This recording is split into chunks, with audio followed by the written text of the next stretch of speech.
ইউটিউবে ID card design নিয়ে search করলে অনেক ভিডিও সামনে চলে আসবে, তবে সব ভিডিওতে প্রফেশনাল ভাবে এই ডিজাইন কিভাবে করতে হয় তা কিন্তু দেখানো নেই। আজকের ভিডিওতে আমি দেখাতে যাচ্ছি অ্যাডোবি ইলাস্ট্রেটর ব্যবহার করে কিভাবে খুব সহজেই আপনারা প্রফেশনাল ভাবে আইডি কার্ড ডিজাইন করতে পারবেন। এর আগেও আমার একটি ভিডিও পাবলিশ হয়েছিল এই চ্যানেলে, সেটি দেখতে চাইলে আই বাটনে লিংক দেওয়া থাকবে, দেখে নেবেন। আর আজকের ভিডিওতে আমি খুব সুন্দরভাবে দেখাবো একদম প্রফেশনাল ওয়েতে কিভাবে আমাদের দেশের জন্য কি সাইজ নিতে হবে, কি রকম কালার ইউজ করবেন এবং আইডি কার্ডের মধ্যে কি কি লেখা থাকবে, সকল বিষয় নিয়ে আমার এই বিস্তারিত ভিডিও। কাজেই ভিডিওটি একটু স্কিপ করবেন না, মনোযোগ সহকারে শেষ পর্যন্ত দেখবেন এবং এই চ্যানেলে নতুন হয়ে থাকলে চ্যানেলটিকে সাবস্ক্রাইব করে পাশে থাকা বেল আইকনটিকে অল করে দেবেন। তাহলে চলুন শুরু করি আজকের ভিডিও।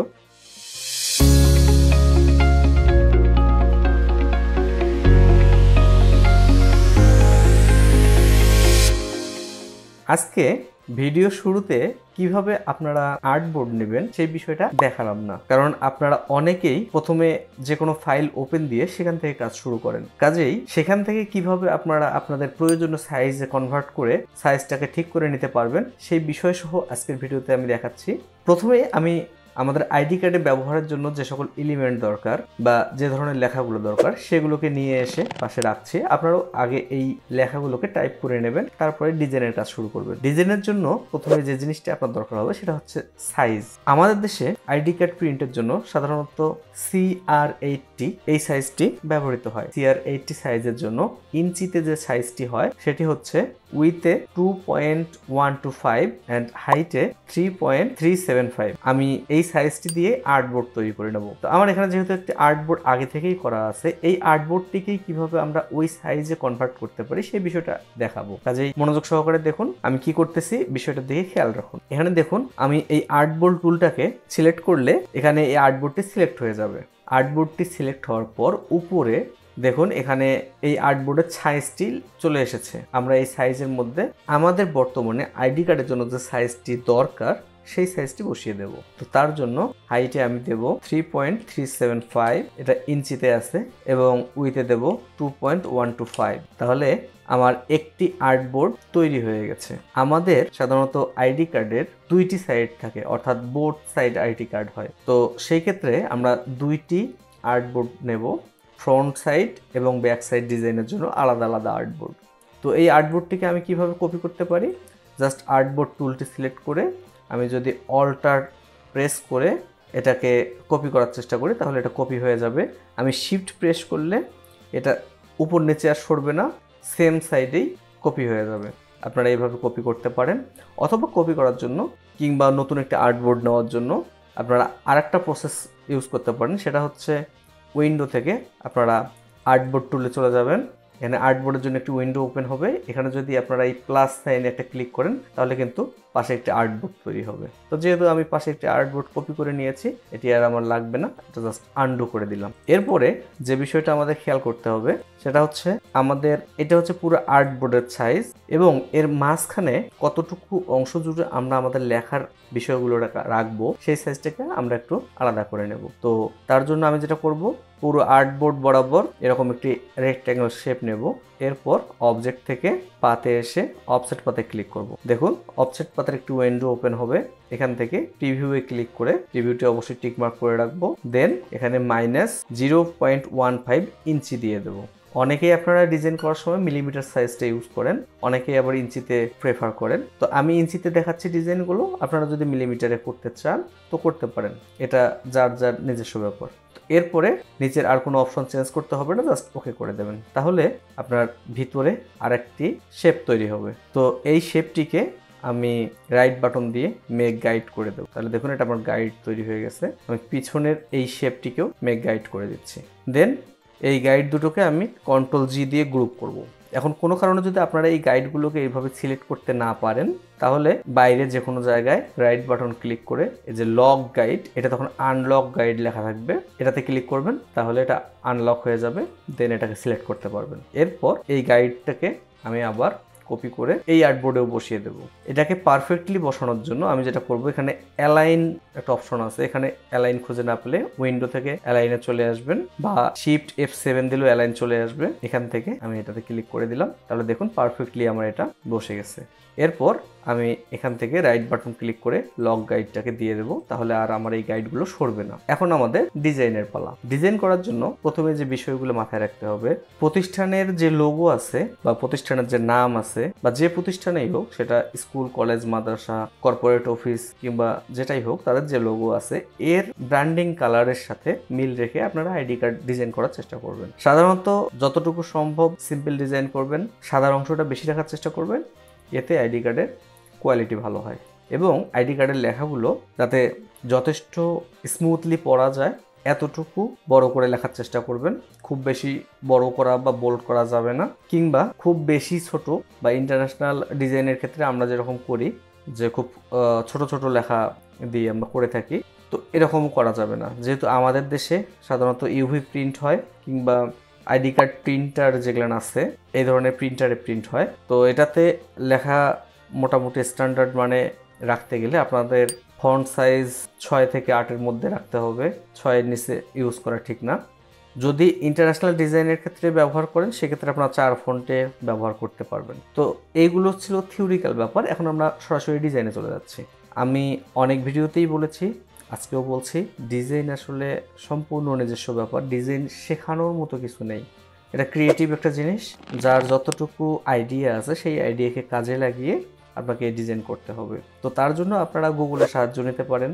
গুগলে যদি সার্চ করে দেখেন আইডি কার্ড ডিজাইন, এই বিষয়ে অসংখ্য ছবি চলে আসবে। তার মধ্য থেকে কোন ডিজাইনটা আপনার পছন্দ হয় সেটার সাথে মিল রেখে বা কাছাকাছি করে আপনারা ডিজাইন করতে পারেন। তবে আমি আবারও বলছি, অবশ্যই চেষ্টা করবেন ব্র্যান্ডিং এর যে কালার আছে সেই কালারের সাথে মিল রেখে ডিজাইন করার জন্য। তো আমি এখানে একটি শেপ নিচ্ছি, জাস্ট একটি রাউন্ড শেপ নিচ্ছি বা সার্কেল শেপ নিচ্ছি ইলিপস টুল দিয়ে। এরকম একটি শেপ নিতে পারেন। এবং আমি একটি রেক্ট্যাঙ্গেল শেপ নিয়ে একদম আর্টবোর্ড বরাবর একটি শেপ নিয়ে দিচ্ছি। এখন যে শেপটি নিয়েছি এটির কালারকে আমি ব্র্যান্ডিং কালারের সাথে ম্যাচিং করে দেবো বা লোগোর কালারের সাথে ম্যাচিং করে দেবো। আর এই ইলিপসটার কালারকে আমি হোয়াইট করে দেবো। তো এই ধরনের কালার কিভাবে চেঞ্জ করতে হয় এই বিষয়গুলো নিশ্চয়ই আপনারা জানেন, যেহেতু ইলাস্ট্রেটরে কাজ করেন। এত ছোটখাটো ব্যাপার আমি দেখালাম না। তারপরও যদি আপনাদের বুঝতে কোথাও অসুবিধা হয় আমাকে সরাসরি কমেন্ট করবেন, আমি কমেন্টে আপনাদের সকল কোয়েশ্চেনের জবাব দেওয়ার চেষ্টা করব। এরপর আমি এই ইলিপসটাকে আরেকটি কপি করে নিলাম।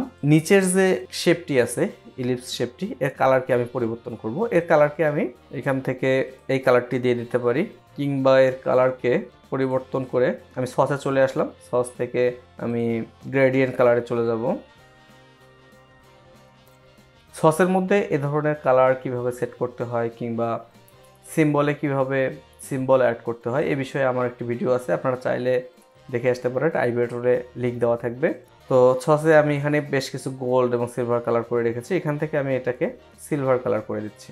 ওকে, এরপর আমার এই বাড়তি অংশটা আর প্রয়োজন নেই, তো যার কারণে আমি বাড়তি অংশটাকে ডিলিট করে দেবো। ডিলিট করার জন্য আমি আর্টবোর্ডের সমান করে আবার একটি শেপ নিলাম। এরপর নিচের এই অংশ দুটিকে একবারে সিলেক্ট করে শেপ বিল্ডার টুল দিয়ে আমি জাস্ট ডিলিট করে দিলাম। আপনারা এভাবেও করতে পারেন কিংবা পাথফাইন্ডার টুল দিয়েও করতে পারেন, যেভাবে আপনাদের সুবিধা হয় করতে পারবেন।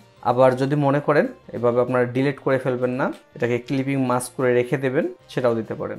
এটা আমি আবারও বলছি, ডিজাইনের এই বিষয়গুলো সম্পূর্ণ নিজের উপরে ডিপেন্ড করে, কাজে আপনি কিভাবে করতে চাচ্ছেন সেভাবে করতে পারবেন। ওকে, নিচের এই অংশটি আমি সাদাই রাখবো, সাদার মধ্যে আমার লেখাগুলো হবে এবং এই লোগোটিকে আমি এখানে বসিয়ে দিলাম। যেহেতু এই লোগো দিয়ে আমি এর আগেও আইডি কার্ড ডিজাইন করেছি, কাজে এই লোগোটি আমার পারফেক্টলি বসে গেছে। আপনারা যেভাবে লোগো বসালে লোগোটি সুন্দর হয় সেভাবে বসাবেন। এরপর আমি আরেকটি শেপ নিয়ে নিচ্ছি, এখানে আমি ছবি বসাবো।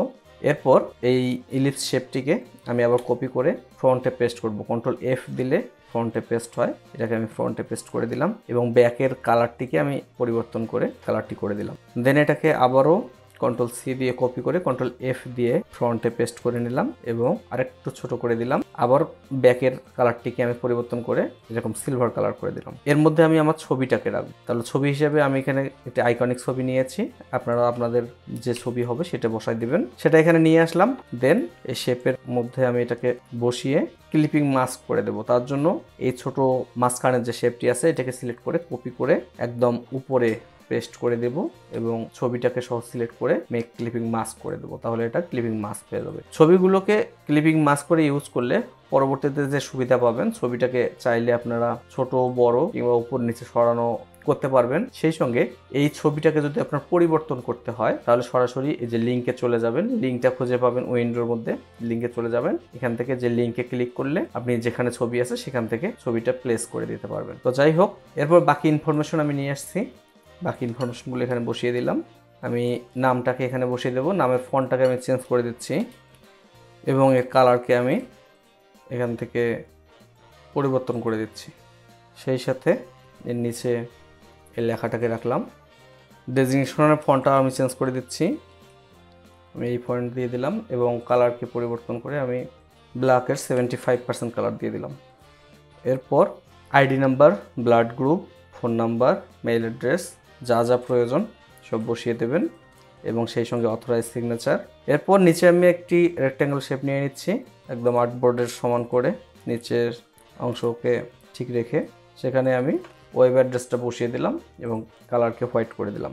অনেকে এই ডিজাইন দেখে বলবেন যে ভাই এখানে তো ব্লিডের কোনো অংশ রাখলেন না। অ্যাকচুয়ালি আমাদের দেশে যে সকল আইডি কার্ড প্রিন্ট হয় সেখানে ব্লিডের ব্যবহার প্রয়োজন হয় না, কারণ আইডি কার্ডগুলো যেহেতু নির্দিষ্ট সাইজ করা থাকে ওই সাইজের মধ্যেই আমাদের প্রিন্ট হয়, এজ টু এজ প্রিন্ট হয় আইডি কার্ড প্রিন্টারে, কাজেই এখানে ব্লিড প্রয়োজন হয় না। তবে যদি কেউ অনলাইনে সেলের জন্য ডিজাইন করেন সেক্ষেত্রে ব্লিড ব্যবহার করবেন। তাহলে আমার ফ্রন্টের ডিজাইন কমপ্লিট হয়ে গেছে। এখন আমাদের ব্যাকের ডিজাইন করতে হবে। ব্যাকের ডিজাইন করার জন্য যেটা করব, আমি এই ফ্রন্টের ডিজাইনটাকে জাস্ট কপি করে নিয়ে আসতেছি। এটাকে কপি করে আমি এই পাশে নিয়ে আসলাম। কপি কিভাবে করতে হয় এটা আপনারা নিশ্চয়ই বুঝে গেছেন। এরপর এই ডিজাইনটাকে আমি ট্রান্সফর্ম করে রিফ্লেক্ট করে দিলাম, দেখুন তাহলে এটা ঘুরে গেছে এবং এর কালারকেও আমি পরিবর্তন করে দেবো। অর্থাৎ এই অংশের কালারকে আমি করে দেবো হোয়াইট এবং এই অংশের কালারকে আমি করে দেবো এই কালারটি। এরপর পিছনের অংশের জন্য যে লেখাগুলো থাকে সেগুলোকে নিয়ে এসে বসিয়ে দিব। বসানো হয়ে গেলে এই লেখাগুলোকে আমি হোয়াইট করে দিচ্ছি এবং এই লেখাটাকে আমি এই কালার করে দিচ্ছি, এটাকে করে দিচ্ছি কালার। দেন এই কিউআর কোডটা দেখা যাচ্ছে না, কিউআর কোডের নিচে আমি একটি শেপ দিয়ে দেব।